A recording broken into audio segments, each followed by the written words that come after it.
Comment ils vont? Vous êtes prêts pour l'épisode 2 de la grande baston entre Max et Lando ou quoi? J'espère que vous êtes bien accrochés parce qu'on devrait y avoir droit. D'ailleurs, il y a un peu de tension. On va voir ça dans cette vidéo. Ce week-end, c'est le Grand Prix de Grande-Bretagne, il y a de la tension entre Max et Lando, ça recrute chez Alpine, Mercedes veut faire quelque chose. Avant cette course, on a des choses à se dire. Allez, on en parle. Pour ne rien rater de ce qui arrive sur la chaîne, abonne-toi, laisse-moi un pouce levé et profite de la vidéo. En parlant de vidéo, j'ai sorti un nouveau sujet sur ma chaîne secondaire. On parle des Jeux Olympiques les plus controversés de l'histoire. Sujet sombre mais fort intéressant.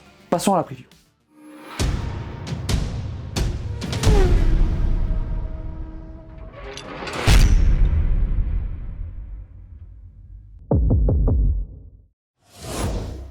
Bon, à moins que vous dormiez, ce que j'aurais pu comprendre vu le début de course, vous savez qu'il y a pas mal de tension à l'approche de ce Grand Prix à Silverstone. À cause de ça donc, l'accrochage entre Max et Lando qui a mis fin à la course de ce dernier. Ils se battaient pour la victoire, si vous l'avez pas vu, faut absolument vous mettre à jour. Alors on en a beaucoup parlé, j'ai donné mon avis, et le fait est qu'à l'approche de cette course en terre anglaise, la tension a un peu tendance à monter. Et en fait on a un peu l'impression que c'est Red Bull contre le reste du monde. Les avis extérieurs fustigent Max pour la plupart, surtout ceux qui sont anglais, et son clan le défend bec et ongle. On va faire un tour des déclats qui sont sortis. David Coulthard d'abord qui dit que l'enfer gèlera avant que Max n'admette ses erreurs. Il dit aussi que Max est l'un des pilotes les plus difficiles sur la grille et que Lando doit au moins l'égaler pour le battre. Avec ça je suis d'accord. Brundle a déclaré ça. Je ne sais pas comment les voyages en avion, les dîners et les jeux vont se dérouler entre Verstappen et Norris maintenant. Ça a pris une autre tournure, n'est-ce pas? Et à peu près tout le monde y va de sa petite phrase pour blâmer celui qui devrait être bien accueilli à Silverstone. Vous aviez oublié qu'on courait chez Lando ce week-end? Ça va être chaud, moi je vous le dis. Max il est pas hyper aimé en Grande-Bretagne, rappelez-vous. Donc ça devrait être intéressant. De l'autre côté, il y a sa défense. Écoutez Horner. Lando est en train d'apprendre à piloter et à courir contre Max et ils sont en train de le découvrir.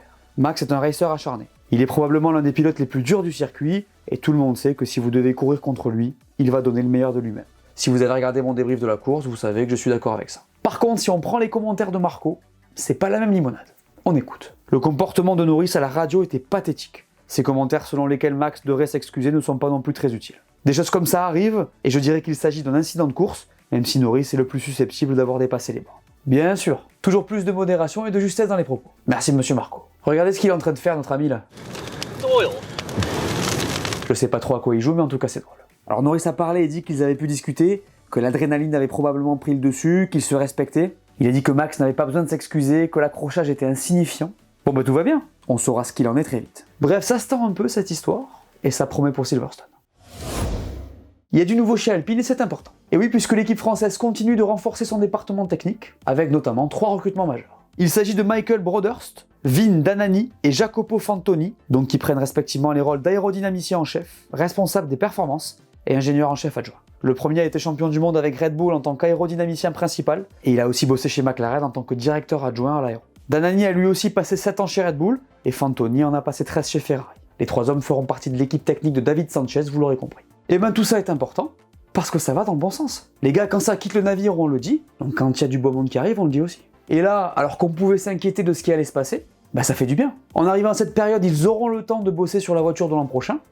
Tout de bon. D'ailleurs, en parlant de recrutement, il y en a un qui a des choses à dire, c'est Flavio. Écoutez, c'est incroyable qu'un tel pilote soit encore libre. Il y a beaucoup d'intérêt, même si pour l'instant, pour Alpine, le pilote ne fait pas la différence. Nous devons d'abord réparer la voiture, mais nous souhaitons tous l'avoir dans l'équipe et nous ferons tout ce qui est en notre pouvoir pour cela. Vous l'aurez compris, il parle de Carlos Sainz. On a abordé le sujet la semaine dernière déjà, il serait un super choix pour Alpine, mais on ne sait pas encore ce qu'il va faire, donc on attend. Bref, Alpine recrute et c'est plutôt bon signe. Mercedes arrive à Silverstone avec de l'espoir et de l'enthousiasme. Parce que les derniers vainqueurs sur la grille, c'est eux, mais pas que. L'équipe est sur une dynamique de folie en ce moment, le développement fonctionne. En vrai, je sais pas si on a eu aussi bien en termes de tendance chez eux depuis 2022. Alors on l'a dit, la victoire de Russell est chanceuse, c'est pas comme s'il avait collé 30 secondes à tout le monde, mais depuis le Canada, il y a un vrai truc qui s'est passé de leur côté. En plus de ça, les tracés ne présentent pas les mêmes caractéristiques, et ça c'est important les gars. Cette W15 ne serait-elle enfin plus une diva? C'est l'impression qu'elle donne. A priori aujourd'hui ils sont la 3e force du plateau, même si les choses changent très vite, vous le savez, mais ils veulent être capables de se battre pour la victoire à chaque fois, et ce qui s'est passé en Autriche va les aider. D'ailleurs Toto Wolff en promet une à Lewis. Écoutez, Lewis n'a plus qu'une demi-saison à faire dans sa carrière chez Mercedes, mais je lui fais une promesse, nous allons gagner une course avec lui cette année encore. Honnêtement j'espère que ce sera le cas. En tout cas ils mettent tout en place pour tenir cette promesse, puisqu'ils prévoient d'apporter des évolutions à chaque Grand Prix. Je vous propose de l'écouter à nouveau. L'usine tourne à plein régime. En 12 ans, nous n'avons jamais été capables de développer, concevoir, fabriquer, amener sur la piste des pièces de qualité à chaque Grand Prix. Je n'ai jamais vu un tel rythme. Vous le sentez tourner un peu le vent là? J'ai l'impression que ça va beaucoup mieux chez les grilles. En tout cas, ils montent rarement dans leur communication, donc j'ai hâte de voir ce que ça va donner ce week-end. Un baquet de plus est pris sur la grille en vue de 2025, puisqu'Oli Bergman a été annoncé chez Haas. On s'y attendait, on peut même dire qu'on le savait, mais c'est maintenant officiel. D'ailleurs, il y a pas mal de critiques sur cette décision, les gars, puisque Bergman est 14e du championnat de F2. En fait, il capitalise sur son impressionnante course à Jeddah quand il avait remplacé Carlos Sainz. Je vous rappelle qu'au championnat du monde de F1, il est toujours devant les deux Alpines. Alors j'avoue, je pense qu'il faut faire gaffe avec les impressions laissées sur une seule course. Rappelez-vous de Nyck de Vries à Monza et de ce que ça a donné après. Mais bon, le fait que ça a été à Jeddah avec Ferrari est quand même à mon sens impressionnant. C'est un circuit très dur et le faire avec la Scuderia, c'est beaucoup de pression. Faut aussi dire que Prema est en grande souffrance cette saison en F2. En tout cas, pour lui, c'est l'occasion de montrer de quoi il est capable sur plusieurs saisons, et pour As, c'est l'opportunité de préparer l'avenir avec un pilote de 19 ans. Vous pensez que c'est mérité pour lui? Il va y avoir du changement au niveau des pilotes sur ce Grand Prix de Grande-Bretagne. Alors rien de fou puisque ces changements vont avoir lieu en essai, mais bon, c'est important de le souligner. On regarde la liste. Alors d'abord, chez Williams, c'est l'Argentin Franco Colapinto qui va prendre la place de Sargent.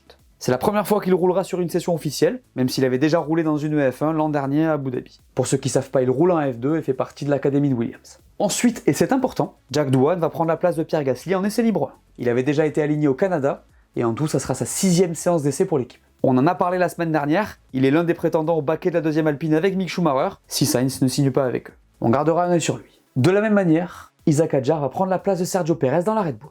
Une belle occasion pour lui de faire une belle session et de montrer de quoi il est capable. Enfin, c'est Oli Berman qui va prendre le volant de la Haas pendant les essais. Il remplacera Nico Hülkenberg. Bref, vendredi, regardez bien ses pilotes. Encore une fois, Ferrari est sous pression avant ce Grand Prix. La Scuderia est sur une dynamique négative et doit absolument rebondir à Silverstone. Pour illustrer cette tendance, je vous redonne les points marqués sur les 3 derniers GP. Merco marque 100 points, McLaren 84, Red Bull 79 et Ferrari 39. Vous comprenez pourquoi ça doit changer.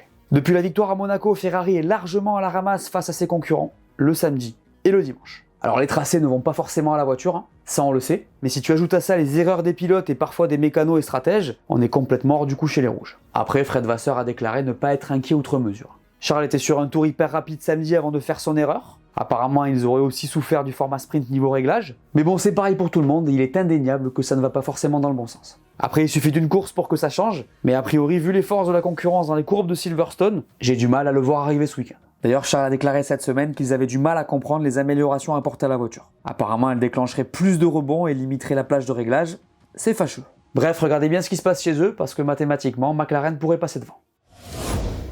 Yuki est sous pression, parce qu'il a fait des bêtises à Spielberg, on l'a dit dans le débrief, et parce que ça fait plusieurs GP qu'il est en retrait de son coéquipier. Alors il a déclaré qu'il aimait bien Silverstone, et que donc il était très chaud d'y être, mais il faudra quand même les observer. Je vous rappelle que Daniel a une épée de Damoclès au-dessus de la tête en permanence. Marco a une nouvelle fois dit qu'il serait remplacé, et lui-même a déclaré qu'il comptait bien le faire changer d'avis. Un grand classique cette saison, on ne s'attardera pas là-dessus. D'ailleurs, chez eux, il y a un truc à noter, je trouve. Vous vous souvenez des évolutions de Barcelone qu'ils avaient eu beaucoup de mal à faire fonctionner? Eh bien, a priori, ils seraient tout bons grâce à l'Autriche. Les séances de roulage leur auraient permis de trier les pièces à utiliser ou non parmi leurs nouveautés. En tout cas, ils comptent jouer à nouveau les points à Silverstone. Red Bull sera sous pression ce week-end, évidemment. Après ce qui s'est passé en Autriche, c'est QFD. Alors, il y a la tension dont j'ai parlé dans la première partie, hein. C'est déjà un gros truc, mais chez eux, il y a aussi eu des trucs qui n'ont pas été à l'endroit. D'abord, et c'est super rare chez eux, les pit stops. Que ce soit chez Max ou chez Checo. Hein. D'ailleurs, dans le débrief, j'ai dit qu'ils avaient fait un arrêt à 8 secondes 5 sur la voiture. J'avais zappé qu'ils servaient une pénalité. Comme quoi, quand j'essaie de le défendre, c'est pas évident. Bref, en parlant de Checo, c'est toujours pareil. Hein. Il a marqué 11 points sur les 4 derniers Grands Prix. Il pourrait passer P7 au championnat après cette course. Évidemment, il sera sous pression. Alors en Autriche, il avait 25 points d'appui en moins suite à son accrochage. Mais bon, il est quand même à la rue en qualif et il fait un excès de vitesse dans la pit lane. En vrai, les gars, on l'a pas vu sur un podium depuis la Chine. Hein. Ça fait 6 Grands Prix. Je m'arrête là, vous connaissez la musique. Chez eux, il y aura aussi un gros enjeu sur les pneus. On sait qu'ils ont parfois des problèmes sur les derniers stints. Bref, ils auront à cœur de faire mieux. On les connaît. Parlons peu, parlons bien, les gars. Sans le retour du Max d'il y a 3 ans, là, Jean-Michel, il continuait sa série. Je suis passé à ça. À croire que le moment était venu de revenir à la dure réalité de ce chapitre. Je retente ma chance ce week-end. Le partenaire de Jean-Michel Prédiction, comme d'habitude, c'est Winamax. D'ailleurs, si les paris sportifs vous intéressent, il vous propose une offre de bienvenue que je recommande. En gros, si vous êtes nouveau, il double votre premier dépôt. Donc par exemple, si vous mettez 20 €, vous en recevrez tout de suite 20 en paris gratuit, plus 10 € en bonus. Le dépôt minimum, c'est 15 € par carte de crédit, et le dépôt maximum, c'est 100 €. Pour en profiter, il vous suffira de cliquer sur ce lien que vous trouverez en description, et de rentrer mon code, donc Lucas10. Pour ceux que ça intéresse, régalez-vous. Et ce week-end, j'ai envie de provoquer l'ogre Batave à nouveau, puisqu'il n'est plus imperméable à la pression. À Silverstone, les gars, je vois une tendance se confirmer. Je vois les Anglais se lever dans le dernier tour du GP. Messieurs, dames, en Grande-Bretagne, c'est un pilote britannique qui va gagner. Vous l'aurez entendu ici en premier. Les codes, c'est comment? Alors, pour la gagne, Max est toujours devant Lando. À noter que George suit le duo. En ce qui concerne le podium, Oscar Piastri est le 3e larron. Et les deux Mercos suivent devant les deux Ferrari. Checo, lui, est loin. Je te rappelle que si t'es pas majeur, tu n'es pas concerné. Et que pour gagner de l'argent, le mieux, c'est de trouver un travail. Tu me fais ta prédiction?